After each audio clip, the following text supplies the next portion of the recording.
Did you know that the words of the fathers of the African liberation reached the moon? Prominent African leaders created the Organization of African Unity in 1963. It was the forerunner of the modern African Union. This organization was founded to promote unity and integration among sovereign nations in opposition to colonialism and neocolonialism. What the majority of people are unaware of, though, is that the words of those African leaders truly reached the moon and space, not just the African continent. In this video, we will show you exactly how this happens. The Organization of African Unity, or OAU, was founded in May 1963. This was just 75 years after the Berlin Conference, where European powers sat around the table in Germany, each holding a dagger to carve up Africa for its own benefit.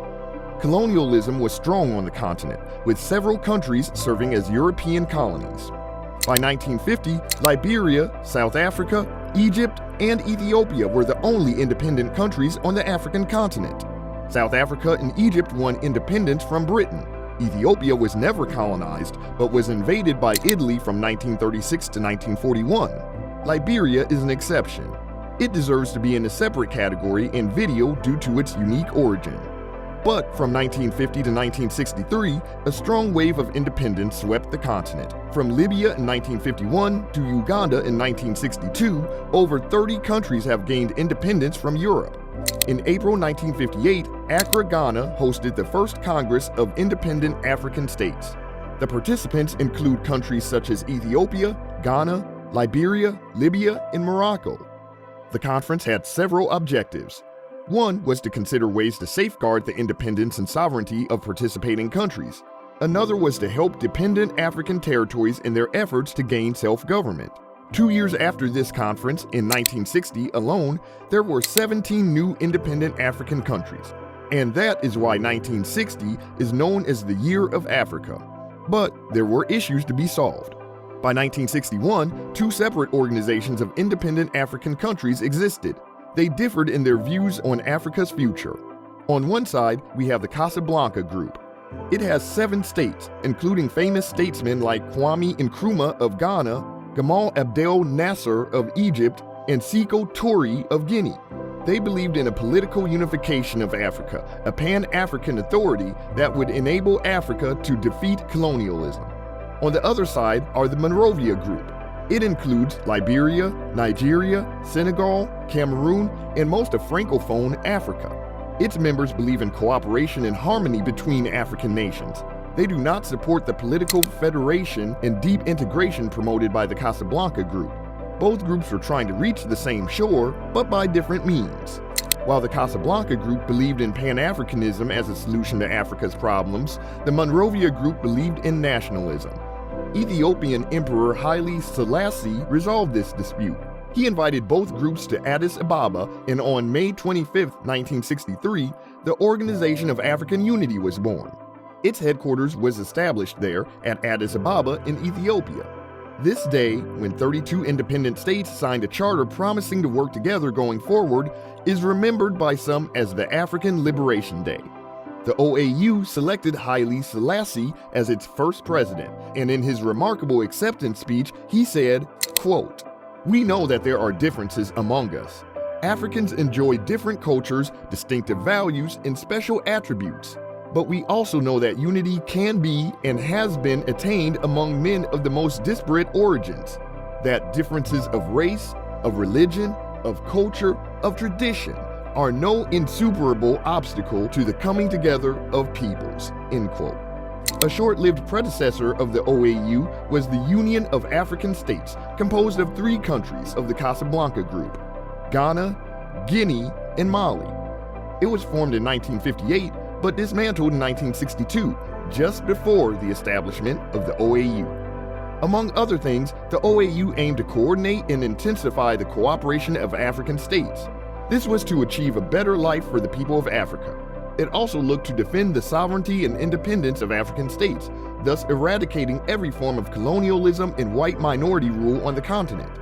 With countries like South Africa and Angola still under significant white minority rule, the OAU stepped in to defend the interests of independent countries and help pursue the independence of those who were still colonized.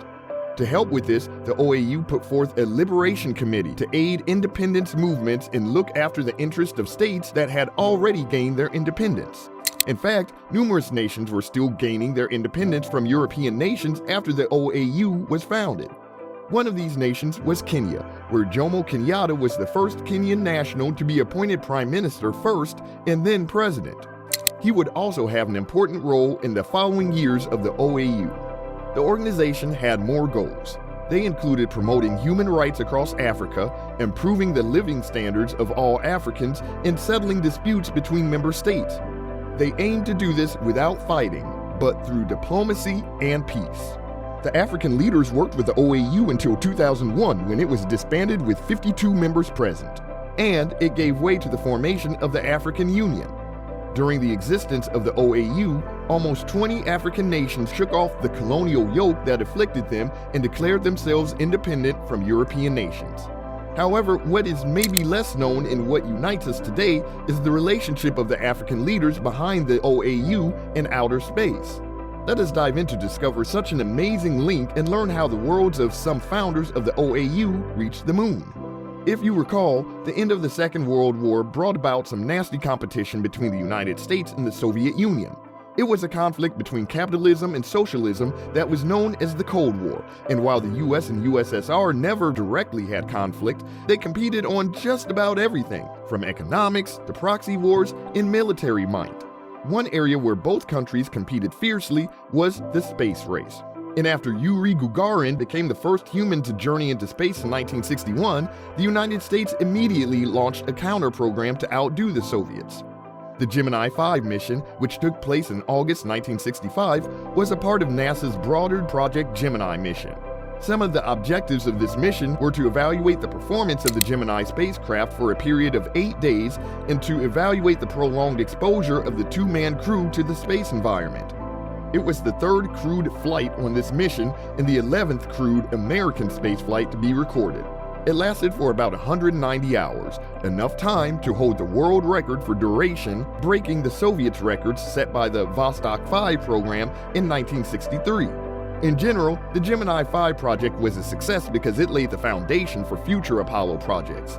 And when its astronauts returned, they actually went on a world tour that included a reception by Haile Selassie in Ethiopia and Jomo Kenyatta in Kenya. They also visited Nigeria, Turkey, and Greece. And just 4 years after the Gemini 5 mission in 1969, we learned that Apollo 11 was set to take place. But the mission wasn't just to head into space, it was to take the man to the moon. In 1969, Neil Armstrong became the first man to walk on the moon, accompanied by his partner Buzz Aldrin. Both of them participated in the Gemini 5 mission as backup or support crew. On that occasion, there were important guests to witness such a historic event. Among those guests was Haile Selassie of Ethiopia, who was in the control center when the rockets were launched. Indeed, he was pictured asking some questions to Rocco Petrone, director of launch operations at NASA's Kennedy Space Center. He also spoke to 3 astronauts on the Apollo 11 mission by telephone from the Launch Control Center. However, the Launch Control Center had limited space and they could not invite everybody in. But leaders from 73 countries, including several African leaders and the OAU's founding nations, were asked to write goodwill messages. These messages would be placed on a small silicone disc inside an aluminum capsule to be left on the surface of the moon.